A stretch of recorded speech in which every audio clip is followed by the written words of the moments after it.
I'd like to welcome everyone again to Los Angeles to the 45th Biennial Conference of the ASH. I would like to call the General Session 1 meeting to order. May I have a bang of the gavel, please? Thank you, ma'am. And with that, I'd like to introduce Sister Cook, please, to give us the invocation.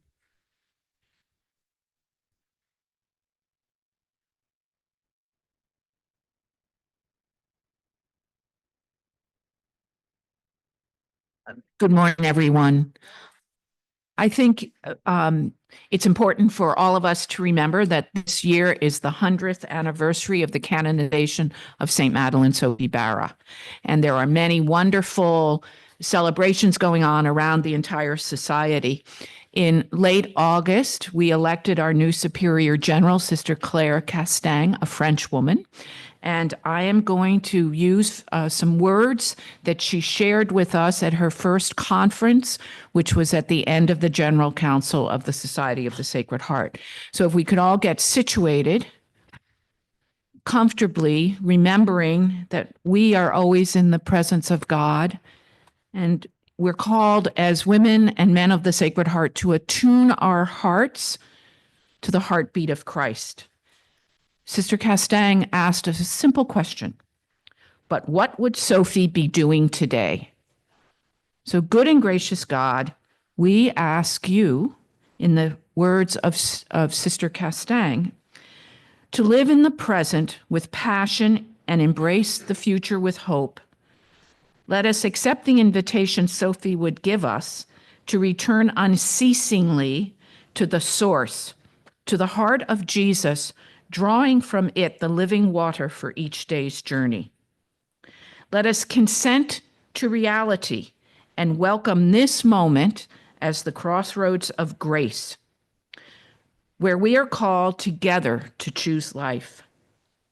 Let us accept Sophie's invitation to embrace our vulnerability, to live the fullness of our humanity with our hearts wide open, to make more room for empathy and compassion in our relationships. Let us accept the invitation to live the present with passion and embrace the future with hope by sitting down in community to rediscover its soul and prophetic power. And let us loosen our grip on certain ways of the past to discover new roads, new ways of doing and seeing, personally, in community, among ourselves as alumni and alumni of the Sacred Heart, for the sake of giving honor and glory to Jesus alone. Amen.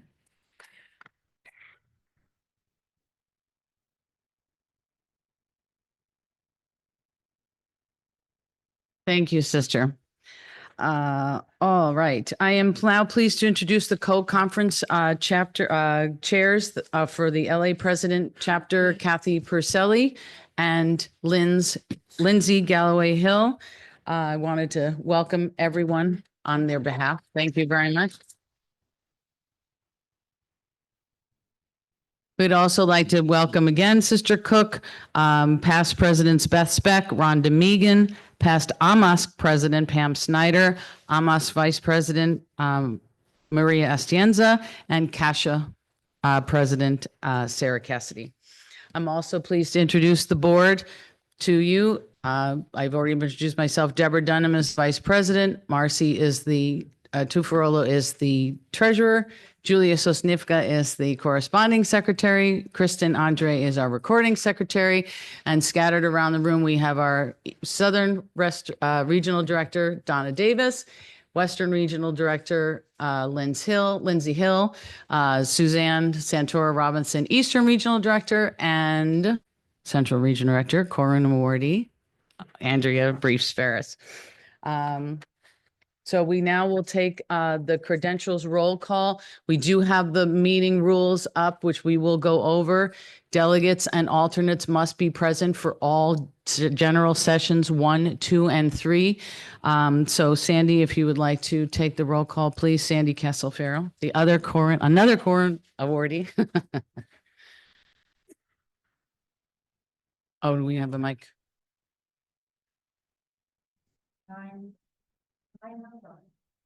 For the show of hands, how many board members are present?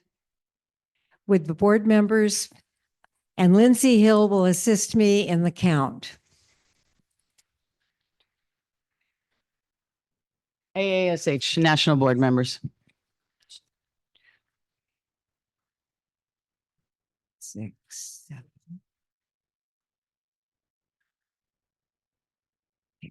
9.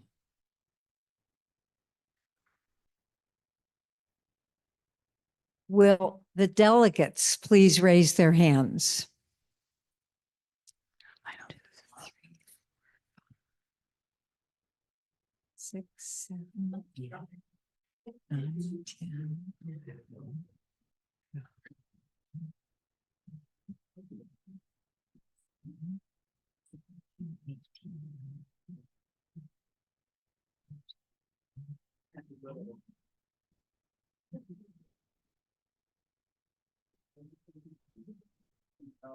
26, 27, 30, 31. How many?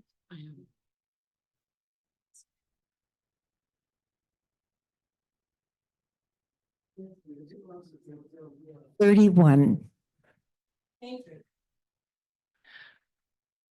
Yeah, I think we may have had a double count for the board members. They should not have raised their hands because they were counted for. So if we can do another delegate count, please.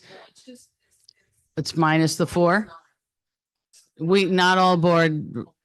Yeah, only the 4 regional directors did. So 31 minus 4 is.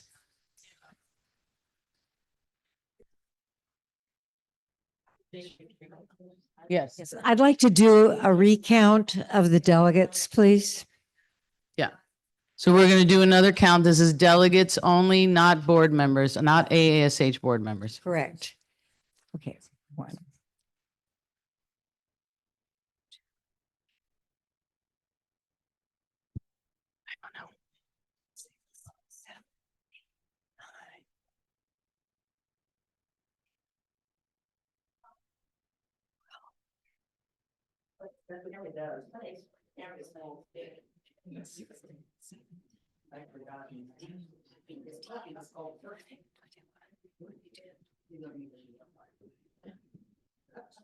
Thank you.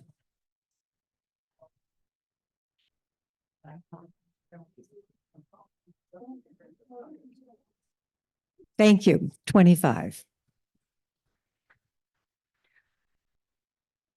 25.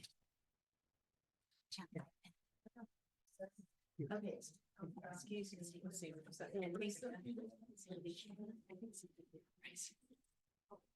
did this first. You got it. Yes, I did. Okay. All right. The total voting members present are 65. Thank you, Sandy and Linz. The next order of business is the approval of the meeting rules. The meeting rules are found on pages 11 and 12 of the AASH conference program. They have been posted at the registration desk yesterday, and they have been posted here today on the easels.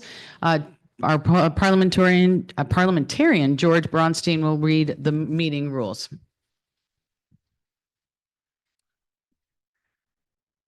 Good morning. These are the AASH 45th National Conference meeting rules.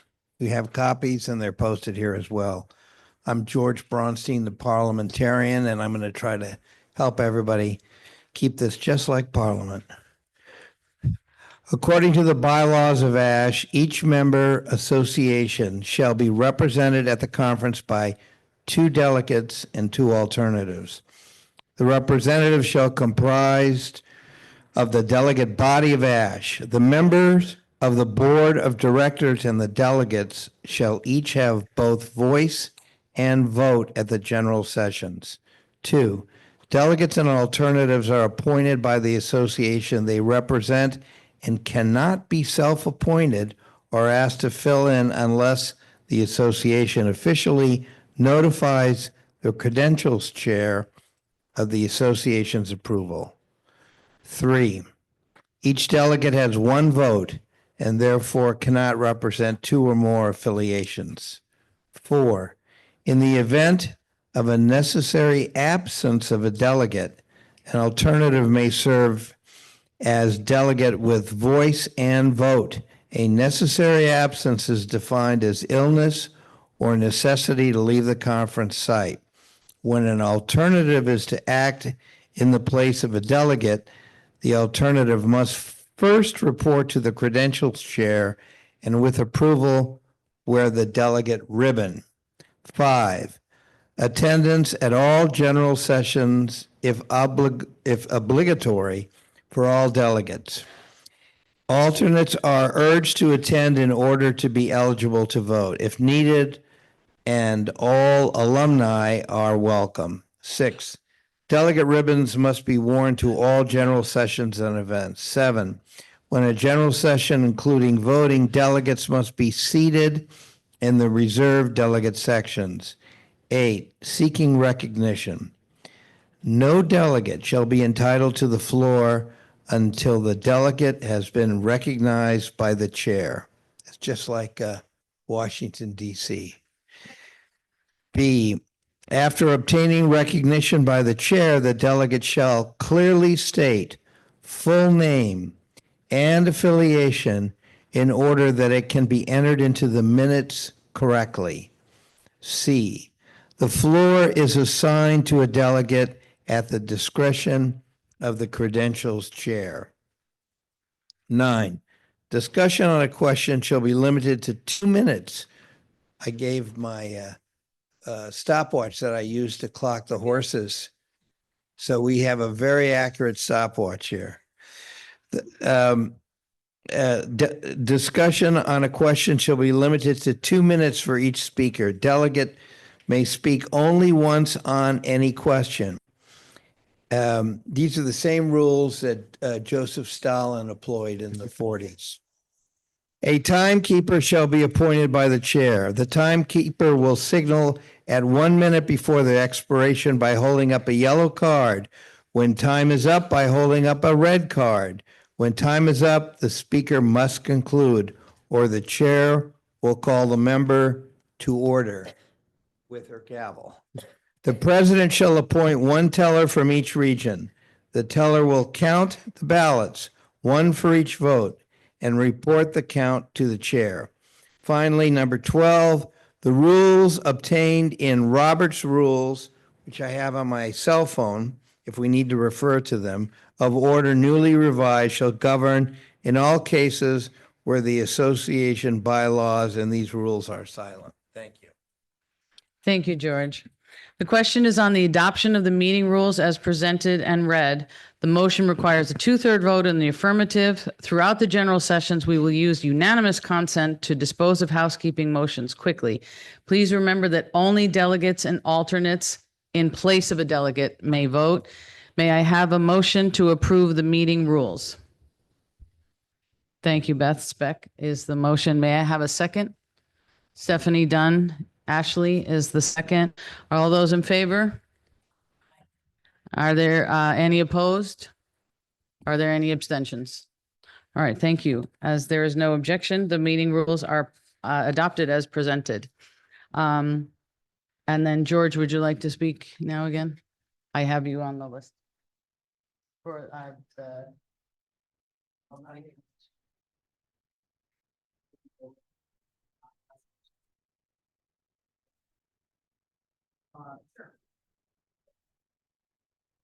Hello again. Tomorrow, this organization will be voting for the 2025 to 2027 Board of Directors. Nomination forms for all candidates included in the program were not provided to the association. These missing forms need to be completed and submitted for candidate inclusion on the voting ballot, and anyone else interested in submitting a form at this time is welcome to do so. In other words, as I said, if you want to be considered to be a member of the board of directors, You need only place your name in nomination pursuant to the form you've been provided. Blank forms are available at the registration table. So if you have not already done so, please take a form from the stack. And at this time, we would like to hear if there are any nominations from the floor. So you're welcome to nominate yourself or someone else from the floor.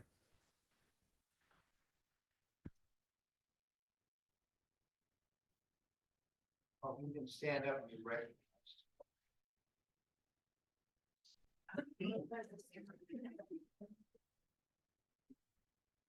Please. Yes. And what is your name for the record? Sir? Okay. Okay, perfect. Oh, here.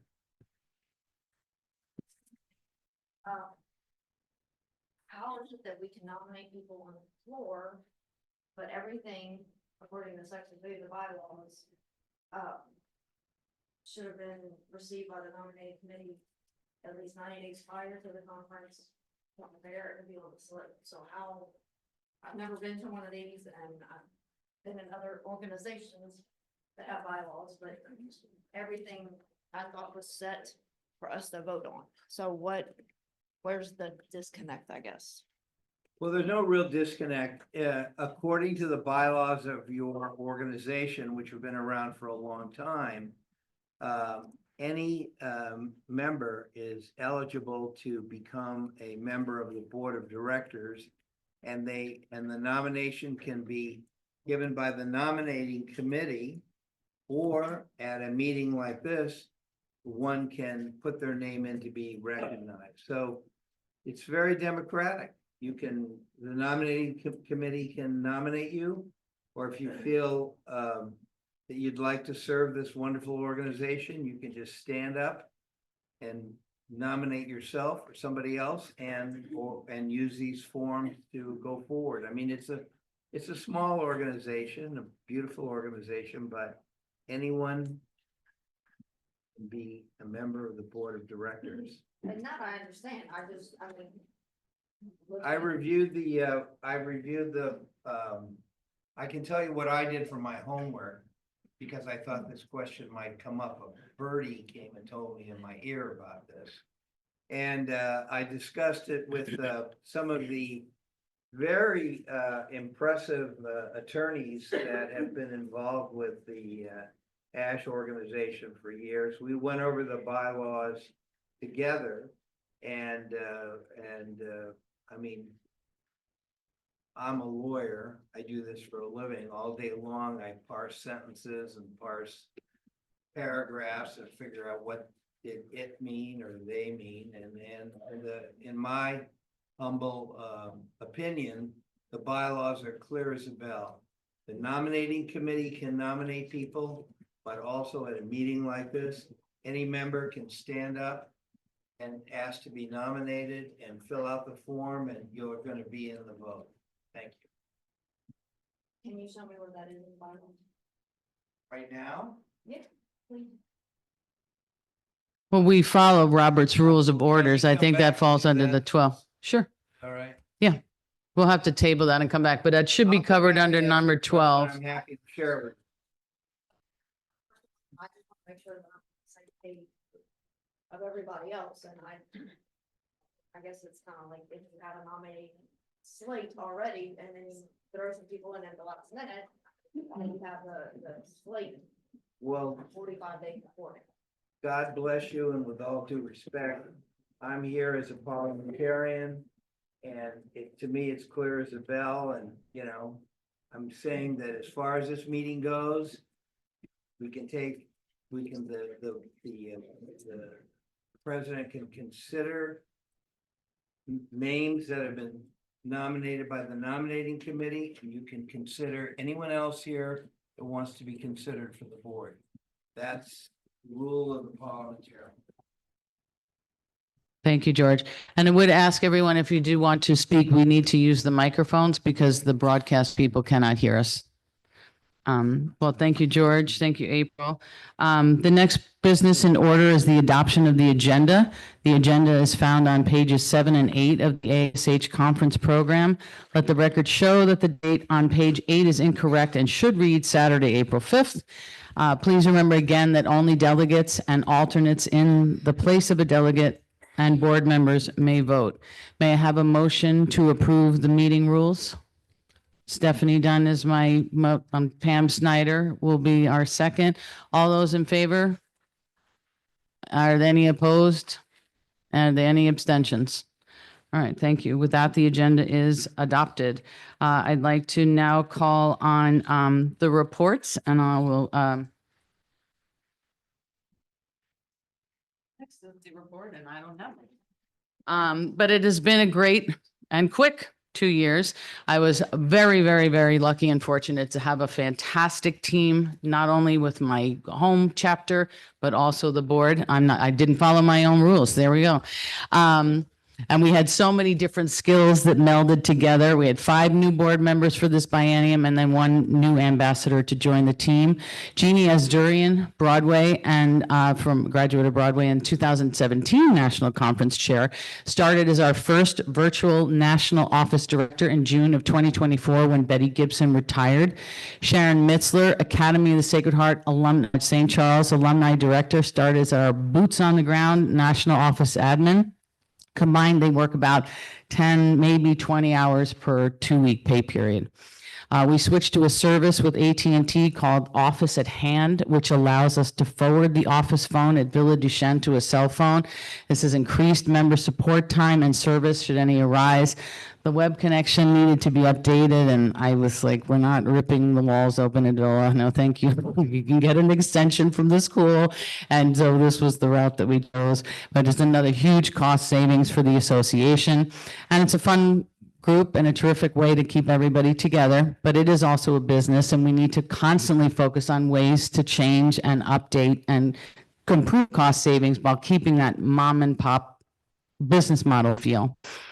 Deborah Newhouse Dunham and VP and Marcy Tuffarolo Treasurer have been working with Jeannie with the thank you notes and invoices being paid on time. And we just had a terrific team to support me and the association at large. Julia Sosnivka, our corresponding secretary, has been an ace in hand. Technology changes, as we all know, from day to day. And our prior boards set up a lot of different things. But for example, our LinkedIn account was set up as a personal account, and we have 4 YouTube business. If 4 YouTube accounts and 2 Instagram accounts, which we're trying to bring together.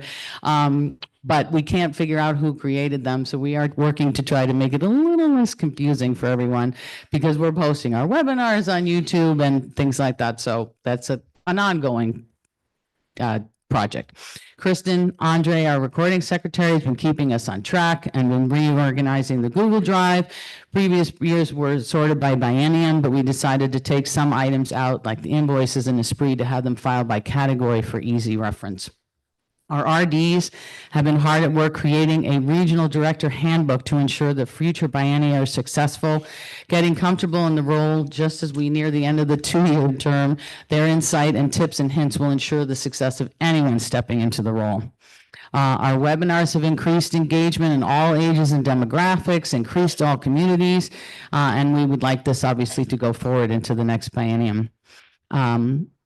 Alyssa Space is here today. She was focused as our young alum with Marcella from Bryn Mawr, and Sister Pratt and Sister Ann Dyer. All of those are posted also on AASH.org for your reference. We have 25 schools currently in the network, and we only have 3 alumni directors here today. So we're trying to figure out how can we work together? How can we work with the society? Sister Cook had suggested what's called a SWOT to do strengths, weaknesses, opportunities, and threats, which this board will work with the new one coming in to try to figure out, identify a team to get us moving forward. I would again like to thank all of you for attending the conference, the LA chapter and Western Regional for their work and that it takes to put these events together. Our Friends of the Sacred Heart, Julie, and our broadcast test audience. This is our first time, so I just keep telling everybody, pray that it works, because we wanted to obviously include everyone. Thank you. So that I will turn it over to Maria Asienza for the AMASC report. Thank you, Kate, and good morning, everyone. I am Maria Stienza, the Vice President of AMASC, and I'm here to deliver remarks from Rosalie Belanca Posilius, who unfortunately could not be here today. And I'm going to start with her remarks and then leave time at the end to make a few announcements and take questions. So here we go.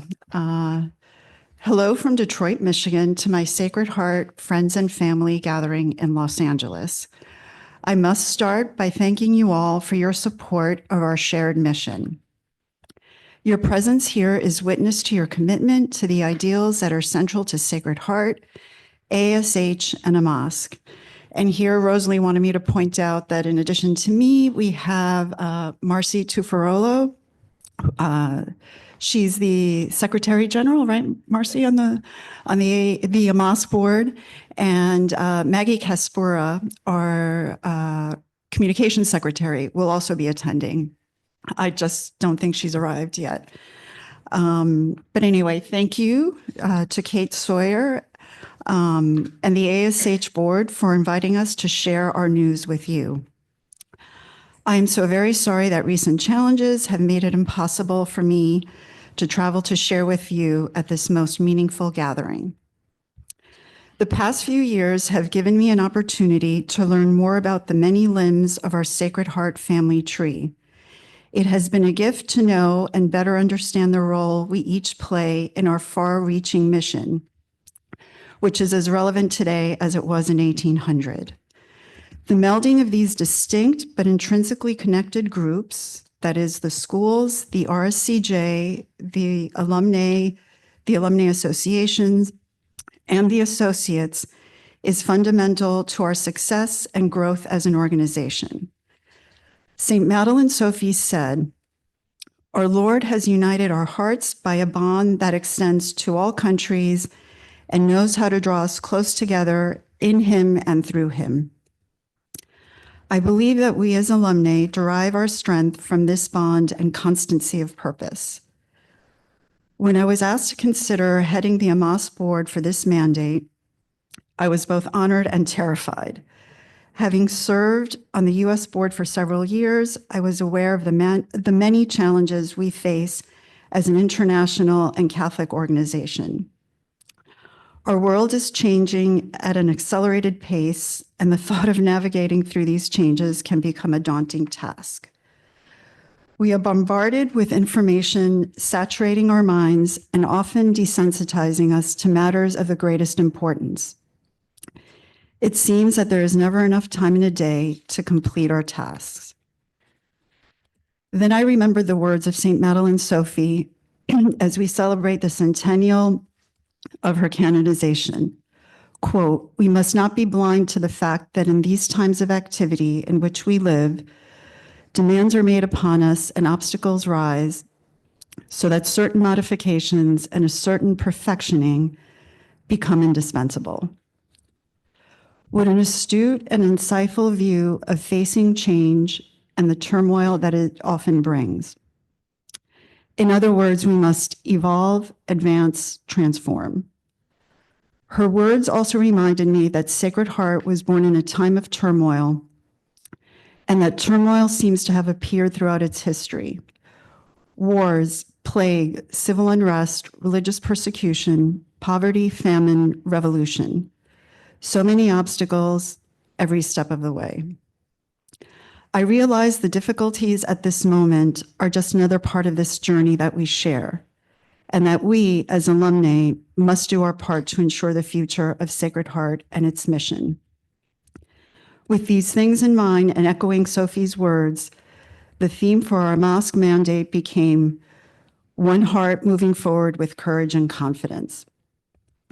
After 2 years, the position on the AMASC board has proven to be an honor, a challenge, and completely inspiring. Our global board meets every 4 to 6 weeks by Zoom, and our executive committee every 2 weeks to make sure we stay on task and support one another.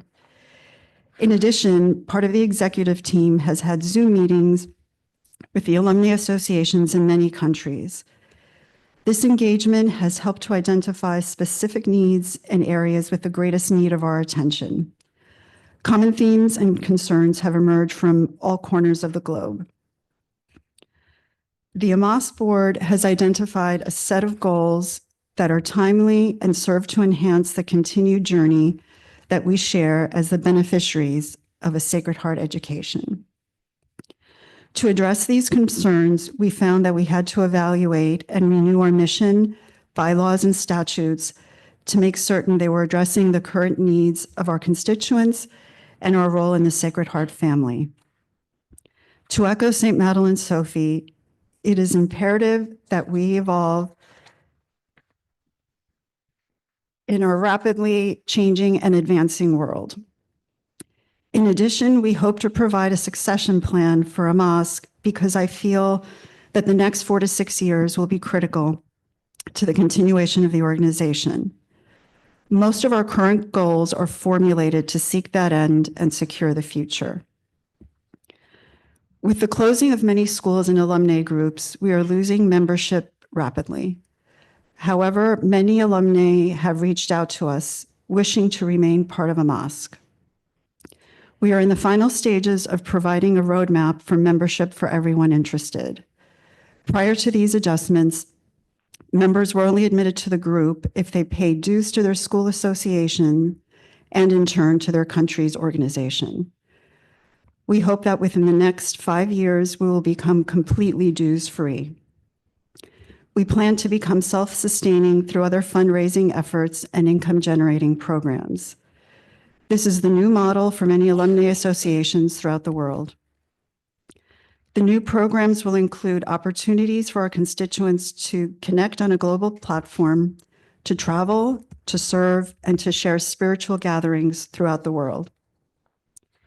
It will also be necessary for us to embark upon a capital campaign that will serve to sustain AASH and ensure its viability as we take up our role in preserving the Sacred Heart mission well into the future. We are also continuing to develop our Connections platform, which will allow all alumni to network globally with one another for jobs and internships, relocation assistance, travel and hospitality arrangements, and service opportunities. In addition, we plan on finding ways to connect in spirituality and have a designated component for our young alumni. Please see one of us, board members, at this conference if you or someone you know would like to be involved in this exciting and valuable resource for our alumni. Part of our mission as AASH, and most important, in my opinion, is our role as alumni as we move into the future of Sacred Heart education. As we know, there are fewer RSCJ in the world. I feel that our participation as alumni is paramount to the continuation of the mission of Sacred Heart, and that as alumni, it is our duty to work with the RSCJ to ensure our existence into the future. I have met with many RSCJ in the US and elsewhere to discuss this most important topic. Mother Stewart describes that each of us has a specific role to play this way. Quote, "We must never remember that each one of our children is destined for a mission in life. Neither we nor they can know what it is, but we must know and make them believe that each one has a mission in life and that she is bound to find out what it is, that there is some special work for God which will remain undone unless she does it, some place in life which no one else can fill." In closing, I hope that each of us continues to seek that special work that only we are capable of fulfilling, and that we all find ways to continue to carry on the vision of Sophie and the values that we learned as students of the Sacred Heart. We must support our religious who are facing serious challenges as they are actively carrying on the mission around the world, and we must assume our share of the responsibility to do so. Let us open our awareness of what is needed and ignite our purpose in the ongoing challenges in our present world. There are hundreds of thousands of us in the world, and we have a powerful voice to make a difference.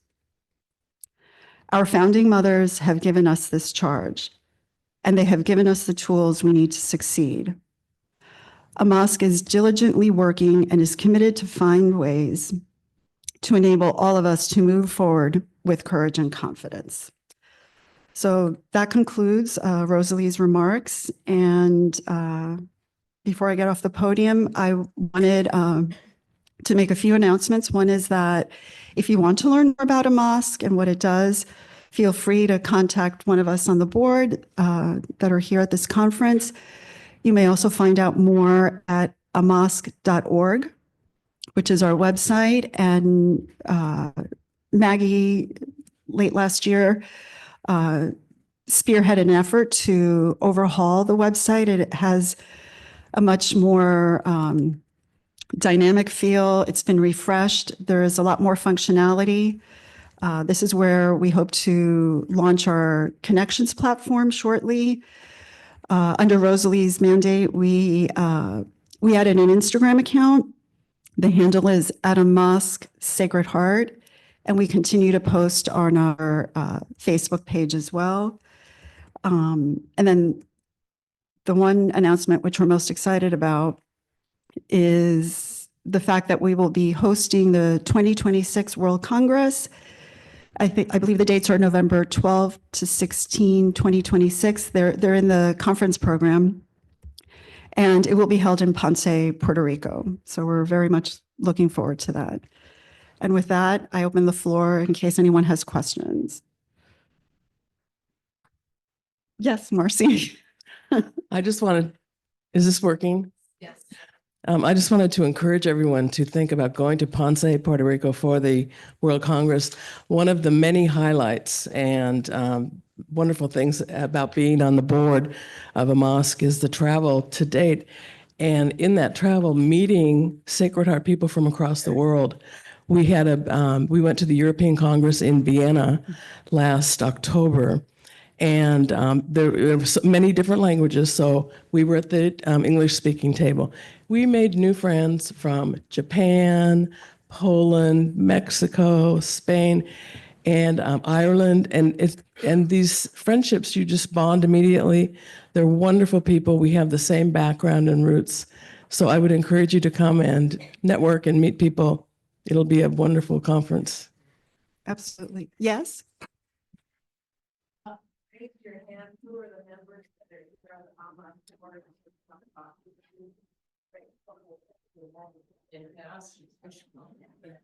Yes, Andrea, did you? It's every 4 years. It's like the Olympics.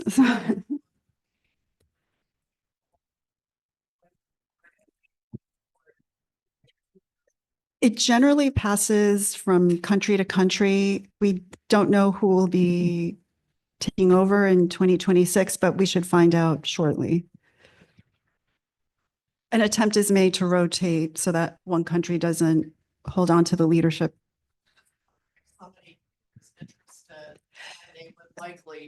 That said, there are roles on the board which, for instance, although we don't have the position filled, like a hospitality coordinator, which can be from a country outside of the leadership team. Yes, the USA-Canada liaison, yes. I can answer that question that was posed to the parliamentarian earlier. Oh, okay. If I'm not Yes. interrupting you. Is there any other questions? No. Were there any other questions for Maria?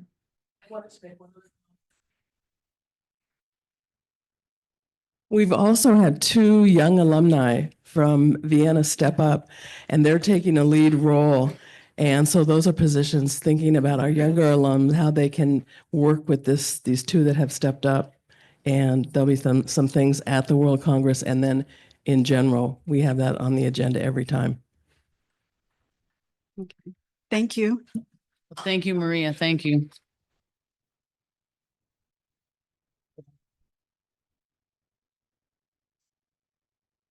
A question was posed to me earlier as to where in the bylaws we reference that ballots that people can be nominated just at a meeting like this. And I, of course, would refer to everybody to Article 9, Roman numeral 9, Section 3. I'm going to read it directly. My interpretation is, of course, what I said earlier, but in the bylaws, the nominating committee, as called for in Article 8, Section 3, shall prepare the slate. The slate shall be prepared as a ballot and shall contain space for a write-in vote for each elective office, which really is the, I mean, I spend my life parsing words. What does is mean, whatever. And it's clear to me that the intention of these bylaws was that at any meeting of wonderful people like we have here today, if you want to become considered to be a member of the board of directors, you need only give us a form and nominate yourself, or someone else could nominate you.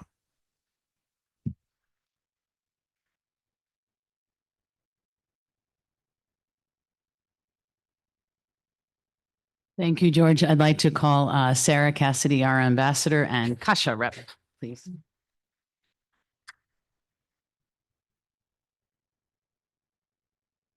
I think I need a step stool. I'll just put this down. Can you hear me? Yes. Good, okay. I bring greetings and love from Canada.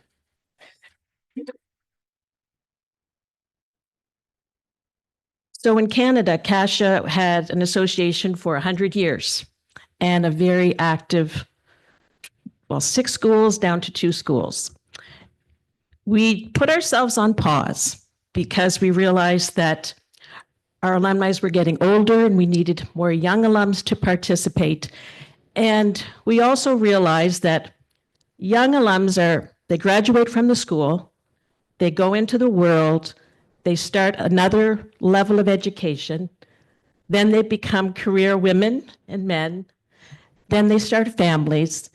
And so you're looking at someone around 50 that's ready to come back to the heart and to become involved in the alumni. So thankfully, when we went on pause, we were invited to become part of AASH as like an ambassador. They opened their arms to us, they welcomed us. And over the years, over the 42 years? Yes. Canadians have been coming to the AASH conferences, wherever they're held, and we have a great friendship. So luckily, I've been involved in the last 2 years with the AASH board, learning how you do things, keeping us connected, bringing news from our schools, which are in Montreal and Halifax, and telling everyone, come to Canada, come and visit us. So I'm very grateful that we're here. And I'm just going to get people to wave. There's a small little contingent. We have someone from Vancouver. And we have my sister and my best friend. And my daughter is enrolled to be here, but she had to do some Instagram influencer places to be, so she's not with us. But I do want to acknowledge her presence as well. And I really don't have a lot to report other than the 2 schools in Montreal and Halifax are doing extremely well, very good enrollment. People are so engaged in the schools. And I think that's where our alum is spending some of their energy as opposed to having a separate association. But we're encouraging and we're hopeful that that will again take off and we'll be again as strong as we used to be. Thank you. Yes, Pam. Right, when I say this, I want to acknowledge Sheila O'Dwyer, Of course, yes. Vancouver alumna extraordinaire, and we all benefited from her largesse last evening. Yes. Thank you, Pam. Yes. So my other hat is that I am the co-chair with Angela Lagrange Scott, who works at Regis in Houston. And sorry? Yes, she is Grand Coteau alum. And so she and I have taken on a 3-year commitment to the associate leadership team. We have 13 different groups in North America. And we are very excited to tell you that we're starting a new one in New York City at 91st Street. So I spoke to a few people last night about the associate program. Associate are men and women who are on a journey to share the charism of the Religious of the Sacred Heart, which is to reveal God's love. And so I think all of us here are doing that in our daily lives. But the associate program is a commitment of 1 year, monthly meetings, where we share the documents of St. Madeleine Sophie. We look at the foundresses and the superior generals. We reflect on things that are happening in the world. We share, we pray, we celebrate all the feast days together. It is a sisterhood, and we walk in companionship with the Religious of the Sacred Heart. So all of you alum are here to support the Religious of the Sacred Heart. To get a deeper, more spiritual connection is what the associate program offers. And we have, as I said, 13 groups. We have 2 virtual groups, which are very popular. And so if you are interested in learning more about the associates, I would love to spend some time and speak with you. Okay, thank you.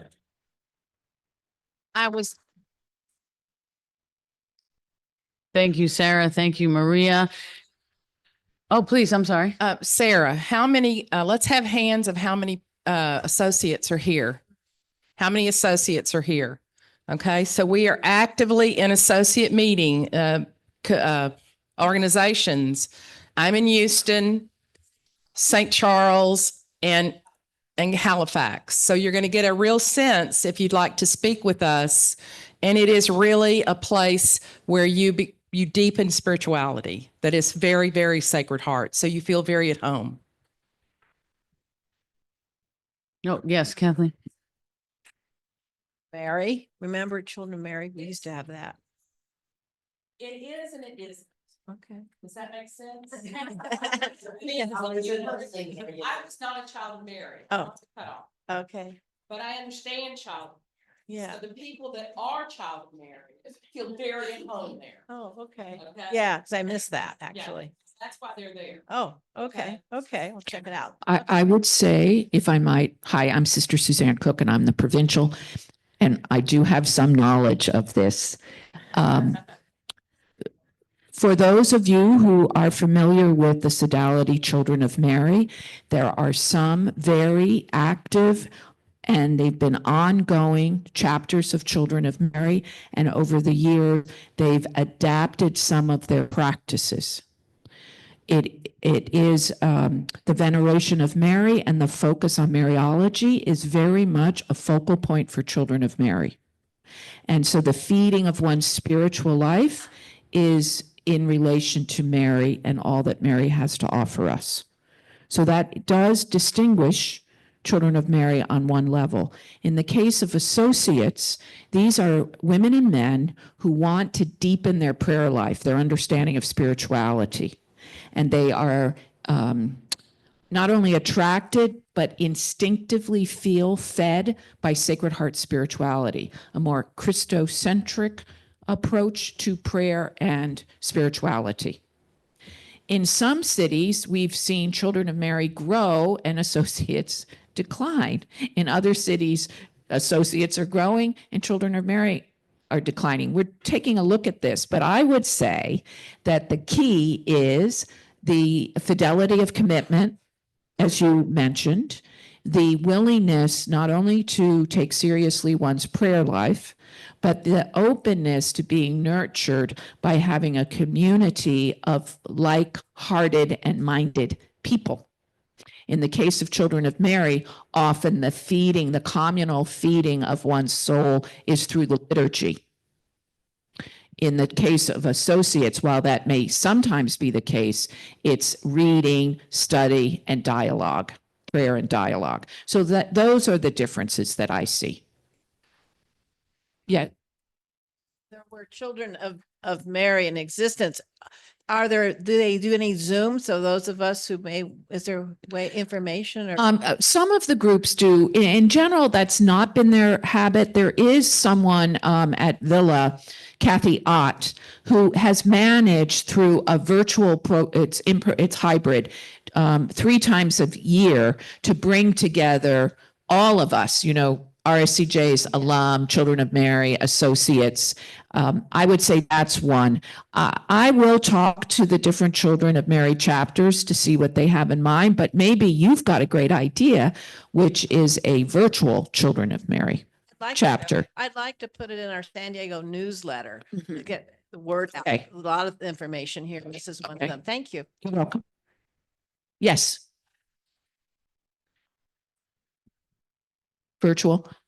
Okay, so Duchenne in Omaha has a virtual option for Children of Mary. Thanks for that. Yes.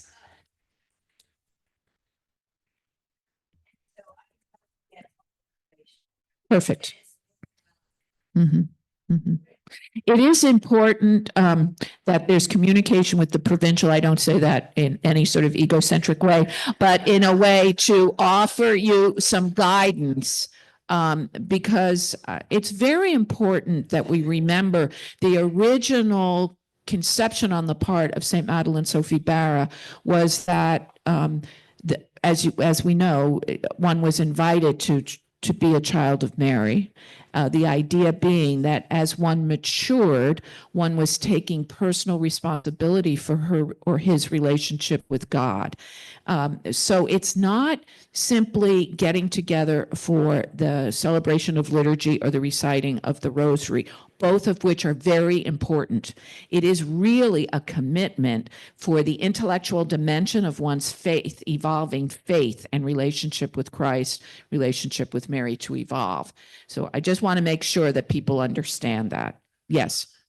Our Children of Mary. I have my medal, and we had a vibrant with Sister Agnes Murphy and all the Yes, nuns, sure. and Sister Helen McHugh and everybody over the Mhm. years. It was a real vibrant monthly meetings, and some of us alums we miss that. Mhm. So that's why Yeah. it's interesting. I didn't even know it was around. Some chapters, I don't know, Marcy, what's going on in Seattle now, but at Forest Ridge, they brought together associates and Children of Mary in order to really be sure that infusion of energy occurred and then it went separate. I mean, then they pay attention to what's uniquely true of Children of Mary versus what's uniquely true for associates. Anyway. We had an interesting experience at Forest Ridge. Many of our mothers were in Children of Mary. And as they aged and aged quite a bit, the daughters became involved. So we are in a transition stage right now, but we have people that are interested. Maybe we can think about some kind of networking or partnership across the different areas of the United States.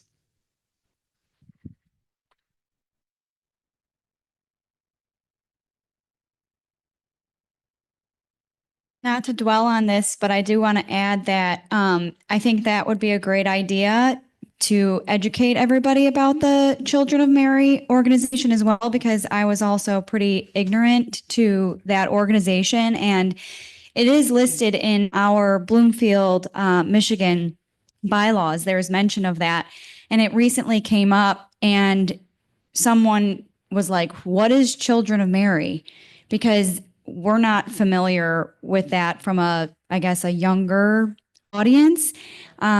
So if there are organizations or more chapters, or maybe I should say like authorized organizations, Sister Cook, maybe that's a good word to kind of put in, or formal organization, and there is some partnership, I think that's great, because this way we know what exactly to point towards, as opposed to it just actually coming out of bylaws, because right now it's almost pointing to something that people can't speak to. Certainly I couldn't speak to it. So if that's just being removed as we evolve, that's going to be gone. And so maybe if this is a good way of preservation and providing access as well.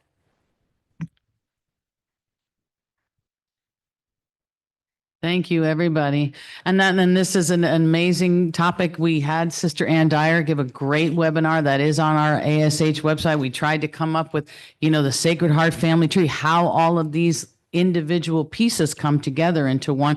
And I call it Sacred Heart magic. We've been given such a great gift, and you have it in your heart, and you have it from whether you went to college or you went to high school or you were there for 1 year kindergarten.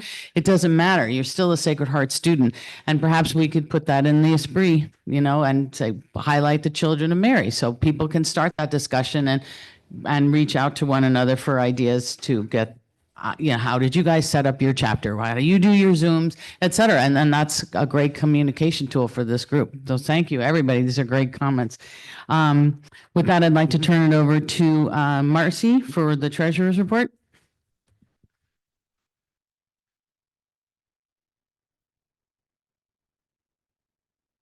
We have 2 slides. First one, please.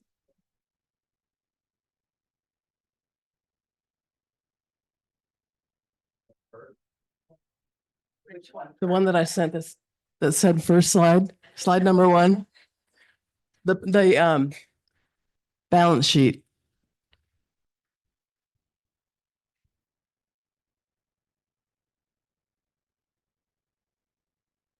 I wanted to start off by acknowledging Diane Timmick and the wonderful work that she did as the last treasurer and the foundation that she created for me to build from. So thank you, Diane. She's not here today, but we've worked together. So in looking at how we operate, we have 4 different accounts that we use. One is an operating account, and this is at Carrollton Bank. We use this for receiving funds, gifts, dues, other income, also to pay our expenses. And the current balance is $87,388.82 as of March 31st. $50,000 is considered zero, so that's our base level for operations. And as income comes in or expenses are incurred, we can transfer from investment funds to this account, or vice versa if we're over too much of the beyond 50,000. We also have 3 investment accounts, and these are Fidelity investments managed by Moneta, and we were able to find a Sacred Heart connection in Moneta, so we kept this in the family and have really, it's been great working with them. The investment accounts ensure our long-term sustainability, and we have 3 different ones. The endowment, and this is where donations are, general donations are stored to provide a long-term source of income. We also have a bequest account, and this is if we receive donations with specific requests, then they would go into this account and be managed as such. And then I also have to acknowledge Sheila O'Dwyer, who we have set up a legacy account from a donation from her. And the purpose of this is our wonderful party at the conference every year. So thank you, Sheila. And just for the record, the bequest balance is $395,950.49. The Legacy O'Dwyer account is $180,633.58. So these balances are reflected as of March 31st. And as we've all seen, even since March 31st, more volatility in the market. So balances are down a bit, but we did not incur any surprises over the last biennium. And overall, as you can see, we had over $100,000 in growth. Next slide. Oh, question? Hi, how much of the revenue is attributed to dues from schools? That perfect lead in. We're going right into the proposed budget. If we could do the next slide, please.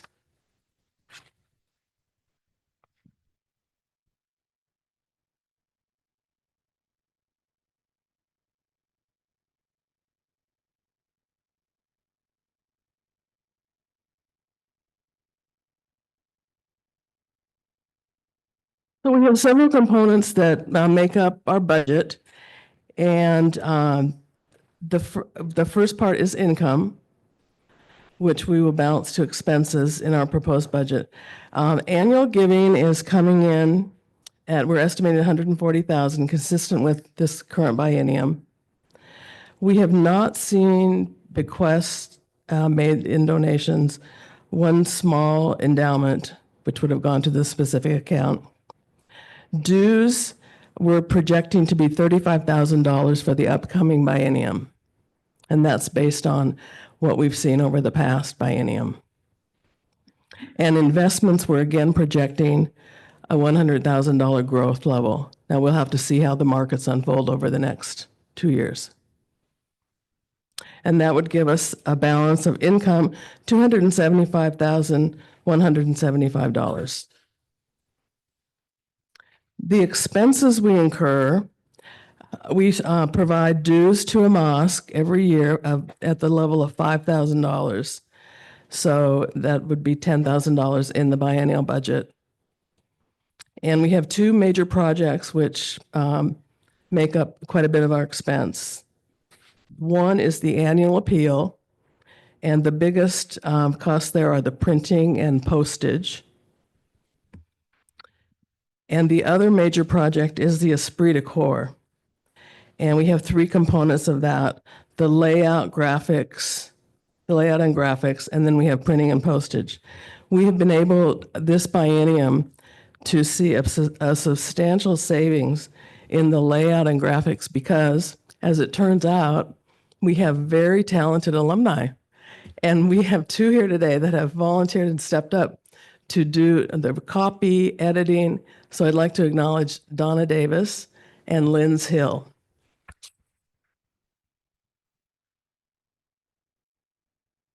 So projected savings over the next biennium would be $30,000. Thank you. The national office, which is made up of salary, taxes, rent, et cetera, we've also seen a savings in this area. And this is due to moving to a different staffing model. We moved to an hourly basis as opposed to salary, benefits, vacation, da, da, da. And we took a look at, what are the big projects? What are the big components of work? And how long does it take? And so we've been able to see significant savings there. The national conference, we're budgeting again, $10,000 for the biennium. This is seed money to help the group that's organizing the conference get things up and running. We've also have professional fees, which include legal, financial, webinar assistance, technically, and we have seen an increase here. Travel and meetings, I'm projecting an increase just simply based on increased costs in travel, the airlines, hotels. And then miscellaneous is made up of things like insurance, supplies, phone, web hosting, things like that. And I'm projecting a slight increase for the next biennium. So we're looking at expected expenses of $275,175.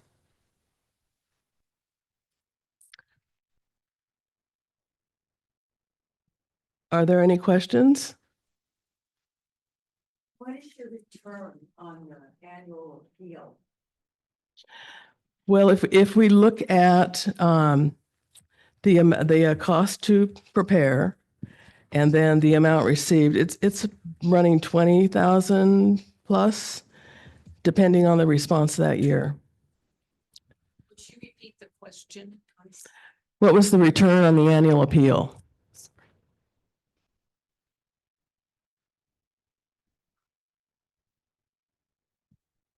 In the AASH presentation, you said AASH was going to go toward eliminating dues and probably going to endowment or that sort of thing. Does that mean then the annual due, the amount of dues that each organization puts into AASH, they're not going to have that, and we're supposed to, are we going to get then direct appeals from AASH as well? How is that going, are we going to do away with dues in our organization too? I'm not, can you explain that? Oh, no, I understand what the question is. How is the AASH due structure going to evolve, and then how could that affect how AASH due structure evolves?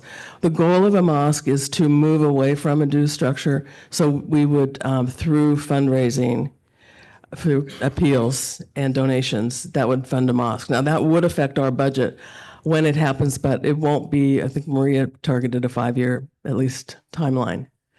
And that's a very good question about AASH. You know, we always need to look at the current funding model, the trends, and the returns. And so that's something that the board should be questioning and analyzing each time the budget's reviewed. Okay, thank you. Donna? And why are you moving towards no dues? Why are you deciding to move to no dues? Well, Maria, help me out here. There's there's a lot of different models on how you can collect it, you know, per person, per association, per size of a school or chapter or whatever. And some people don't pay, and it can be all over the map. And so if there's a more stable, I don't know if donations would be a more stable model or not. But if, I guess, fundraising activities or events, actually, you know, I don't know, auctions are a typical fundraising. so looking at different fundraising Right, options. maybe fundraising events, not just appeals or to complement an annual appeal. The goal is to hopefully build a large enough endowment. This will take time. But yes, the dues paying model is not very sustainable either, at least at a mosque. I think that's what drove it, that it's not working as well as it could. So you don't think that the fact that an organization pays dues towards something that they become now vested in that association? That's why I'm asking. For the future.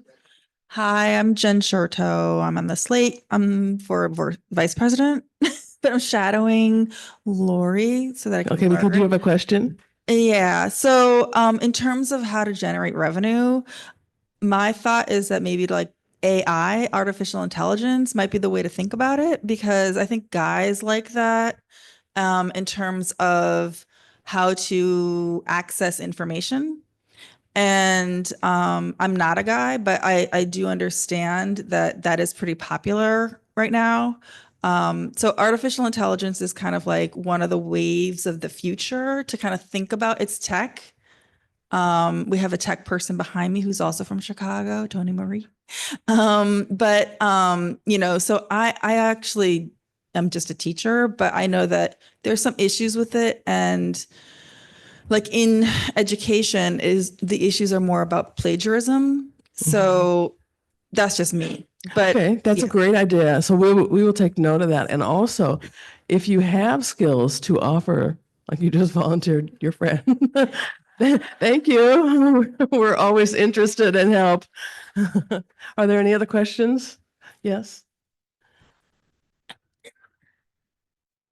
I'm Pamela Snyder. In addition to being president of the Arizona Association, I'm also a former president of a mosque, a very, to my mind, very important group for peace in the world. I have a question that's probably going to be answered by Maria, but it is pertinent to our discussion now. Since our mosque's voting structure is based on how much dues you pay, has this been taken into consideration for the planned restructuring? The United States has always paid a lot of dues, so we've had more votes. It's a proportional thing. So that's my question. Yes, in Rosalie's remarks, she made reference to that. And I think by Right now, you have to pay dues in order to vote at the World Congresses, let's say, or in between Congresses. And there are, for instance, I'm thinking of Germany, which no longer has a national association. So they don't pay dues. So they will never have a voice. And by eliminating dues, right, we're looking to having, this is maybe getting a little bit ahead of ourselves, but at large groups at the continental level. So for Europe, for Latin America, for countries who may no longer have a school or association. But again, we're just laying the groundwork now for that. We may not have it in time for the 2026 World Congress, but that's certainly our goal. And yes, it will change how we do business and hopefully give all alumni and alumni around the world a voice. And that's not contingent on their country paying dues.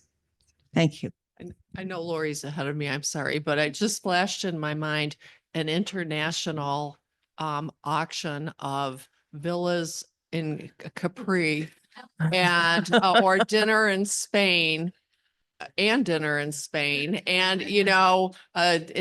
but seriously, you could really with your group. Okay, sorry. All right.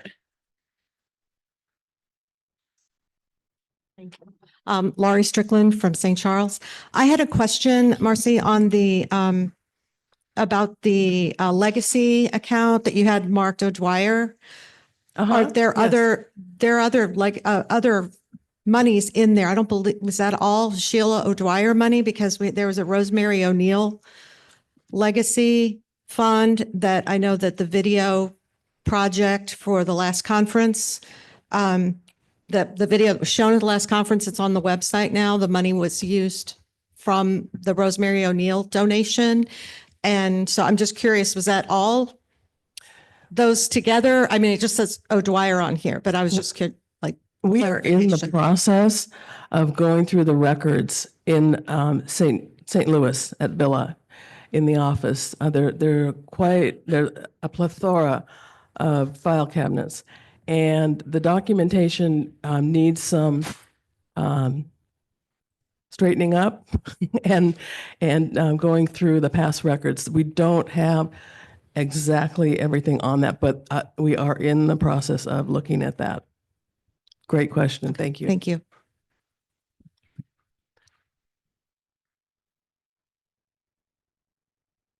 Hi again. Have you guys considered changing the appeal format to save on printing and postage costs? Maybe an oversized postcard with lots of photos of all the events and an online link to make a gift, or a type of self-mailer that might cost less than postage, and include a remit envelope just to maybe cut down? Because it looks like the printing and postage costs are so high relative to what you're bringing in. It's almost not worth it, but it's very important to get out there or even combine the magazine and the appeal into one mailing. Just throwing some other thoughts out there. Maybe you've already considered them. So those are great ideas. Thank you. We currently do have a hybrid model where we do an online appeal and we also do the printing base for certain age ranges. We don't do the mailing to all of the 35,000 that we tried. But those are great ideas to be explored. So we're noting those in the minutes and then we'll share that. Thank you very much. Is there a motion? Thank you.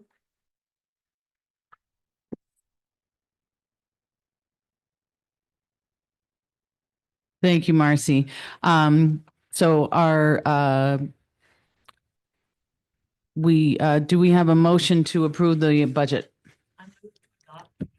Deborah Newhouse Dunham is our move to adopt. So it is moved to adopt the ASH 2025-2027 budget. This motion comes from a committee and does not need a second. It is debatable and amendable. Is there any more discussion other than we had already with Marcy? No? Okay. Thank you, Marcy. And I would like to thank the board and the national office for being so diligent to minimize unnecessary spending. And at this point, this concludes the business scheduled for General Session 1. General Session 2 will start at 1 p.m. sharp. We do have a boutique. If you go towards the bar, there's a small hallway. There is a beautiful, obviously, the Grand Coteau people have their gorgeous swag. Yes, miss? No, Lindsay, the other Lindsay, yes. Yes, I'm sorry. Yes, but I'm talking about the general sessions.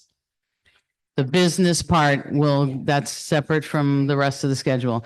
So we do have the jewelry from the Mexico that Donna brought us, and we've got Alyssa Space. I'm not sure if she was able to set up her stuff yet. Maybe, yes? Okay. And then, so if you'd like to go out to the boutique and shop, we would love to see you. At this point, general session 1 is adjourned. Yes, we come back at 10:45. Hold on to it.